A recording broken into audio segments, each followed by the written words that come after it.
बडतर्फ पोलीस अधिकारी रणजित कासलेला घेऊन पोलीस आता बीडमध्ये दाखल झालेत। कालच स्वारगेटमधून रणजित कासलेला आणण्यात आलेलं होतं। त्याला आज पहाटे स्वारगेटच्या हॉटेलमधून अटक करण्यात आली आणि आता रणजित कासलेला घेऊन पोलीस बीडमध्ये दाखल झालेले आहेत।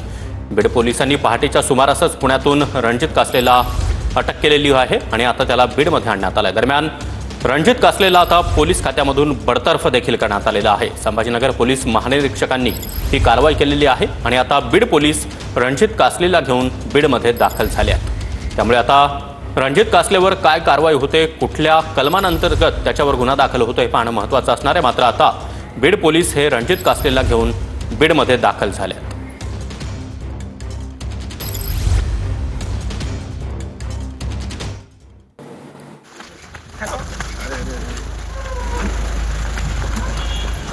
आणि या संदर्भात अधिक माहिती देण्यासाठी आमचे प्रतिनिधी सागर सुरवसे आपल्या सोबत आहेत। सागर, रणजित कासलेला घेऊन बीड पोलीस आता बीडमध्ये दाखल झाले आहेत। अगर आपण पाहिले की खरं तर वादग्रस्त असा हा पोलीस कर्मचारी अधिकारी जो आहे तो आपल्या सातत्याने निदर्शनास आलेला होता। कारण वेगवेगळ्या पद्धतीचे गौप्यस्फोट, वेगवेगळ्या पद्धतीचे गंभीर स्वरूपाचे आरोप जे आहेत ते रणजित कासले यांनी सातत्याने केलेले आपल्याला पाहायला मिळतं। खरं तर सुरुवातीला इंस्टाग्राम व्हिडिओ असतील किंवा वेगवेगळ्या व्हिडिओच्या माध्यमातून ते संवाद साधत होते। मात्र काल अचानकपणे ते दिल्लीहून पुण्यामध्ये आले आणि पुण्यामध्ये त्यांनी पत्रकारांशी देखील संवाद साधला आणि या संवादामध्ये देखील त्यांनी गंभीर स्वरूपाचे आरोप जे आहेत ते सातत्याने केलेले पाहायला मिळाले। त्यामध्ये वरिष्ठ अधिकारी असतील, राजकीय नेते असतील, त्याचबरोबर व्यावसायिक असतील, उद्योजक असतील, या सर्वांच्याच बाबतीतले मोठे मोठे गौप्यस्फोट, मोठे मोठे आरोप जे आहेत ते रणजित कासले यांनी केलेलं आपल्याला पाहायला मिळालेलं होतं।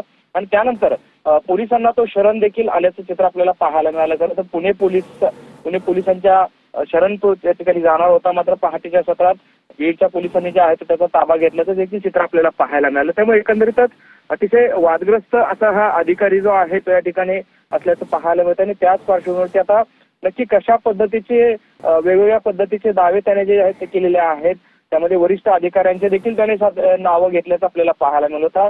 बरोबर आहे, तो पोलिसांच्या आता या ठिकाणी नक्की सागर, त्यामुळे आता रणजित कासलेवर कारवाई केली जाते हे पाहणं महत्त्वाचं असणार आहे। धन्यवाद।